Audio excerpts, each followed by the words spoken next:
Hans, thank you very much. Okay, so first of all, the company that you're working for. Hewlett Packard. Okay, and tell me a little bit about the job that you have to do there. Which position do you have? Not so easy. My official title is I'm so-called technical implementations for SAP. And let's say I've specialized for everything which is related to business warehouse reporting, business objects, nowadays the HANA databases, installation, configuration, clusters, storage, network, whatever. And so, to which country do you have to go for this job? So for my expatriate thing I've been 2 years in Sweden, and I've been 6 months in Switzerland. Oh, wow. And in parallel with France and Germany and Spain, but And that so were shorter. Sweden and Switzerland were really expatriate assignments. So how long do you have to stay there when you? Well, in Sweden I've been 2 years, and in Switzerland I've been 6 months. In Sweden they talk in English. Or Sweden is English is the second language there. second language. But when you have to go to, for example, France, did Yes, you learn? but I'm five Okay. language. Okay. So it was a little bit easy. Yeah, for me. French is my, let's call it second language. English is my second and half or third language. And then also German and Spanish. So, when you were, example, for 2 years in Sweden, what did you do when you were there? Did you have any hobbies you were doing on your free time? In those days, I had no hobbies. No? So, that's a period in my life where I'm not so very proud of, but let's say I'm still benefiting from it. So, yeah, it's a balance thing. So, but I've always been a hard worker, and when I was in Sweden and Switzerland, it was more or less 24/7, 7 or 7. So you were working the whole time, actually? Yeah. So did you have any free time to come back to? Yes. So in Sweden, I came home every 6 weeks for, let's call it a long weekend, or leaving on Thursday or leaving on Friday, and returning on Monday or Tuesday. But also those days I came home and I was working. That was not so nice, but yeah. Yeah. And did you decide for yourself to go abroad, or was that your position you were put in? And your higher ups did they? No, for me it was like a promotion. Let me summarize it a little bit like this. I was working in Belgium for an account, and there was a big project started to develop for that customer.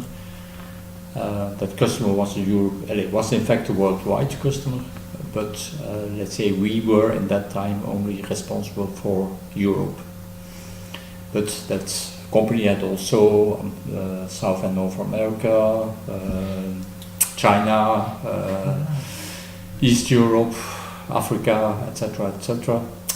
And at a certain moment they started the project, let's say, to do the same for their other regions. But after 6 months working on that one, they decided not to go ahead. So for me that was more or less, okay guys, you have decided, time for me to do something else. So I must, let's say, one of the things I always wanted to do was more or less, let's say, giving trainings, teaching people, let's call it helping people out with their ongoing business and things like that. So that was, let's call it, the first opportunity to do it. So yeah. Were there different business culture? Like, did you find yourself more that the people were working more alone or in a group? Double story. So the team which was there, because they knew each other, most of them knew each other already for 15 years, and they knew what they could expect from each other. Yeah, so they were well, let's call it integrated. Yeah, and again, that was one part. Yeah, and the second part is, like I stated earlier, in Sweden, they take their time to have meetings and to come to a conclusion. And if that takes 3 days, well, then it takes 3 days. I always state, that's one of the things I've learned in Sweden. I've also worked in Finland. Yeah. In Sweden, let's say they have what I call an elastic timeline.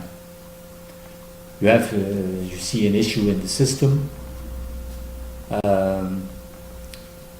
Even at a certain moment after investigation, you find a solution. And then you think, yes, okay, 24 hours, and then that solution is implemented. Not in Sweden. In Sweden, they will go first to SAP, then they will go to the customer, and after 3 weeks, let's say, they will have a joint decision to implement this somewhere. So, could you give any piece of advice for example, if I would like to work abroad for one day? A lot of advice, I would say. I would say, starting with the work itself, yeah? And the fact that you are abroad, etc., that is, prepare. There is certainly nowadays, let's say, go to the internet, French culture, Swedish culture, whatever, yeah? And pick up the points there. Not everything will be right. It will be like exams. Yeah. Somebody will say to you, "Oh, that professor, that's a very severe one." Yeah. And another one will say, "Oh, that exam was easy." Yeah. Yeah. You will get all kind of input. But yeah, if you read 3, 4, 5 articles, then let's say the headlines will be correct. Yeah. So that's part one, prepare. Part two, be flexible. Yeah? I mean, a Chinese is Chinese.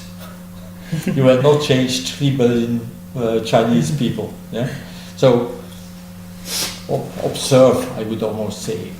Look how they act. Take small things and see how people react. So try to do it more consciously. Third, of course, let's say, enjoy. Yeah, be open for challenges also. It's a challenge, definitively. Yes.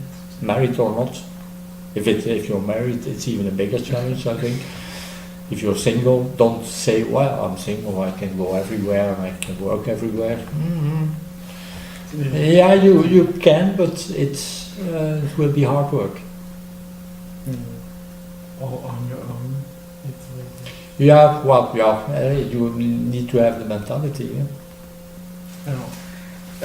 I don't have any more questions, so Hans, thank you very much. It was very interesting, and I can see you are very passionate about your job. So thank you very much. Okay, we can shake hands. Thank you.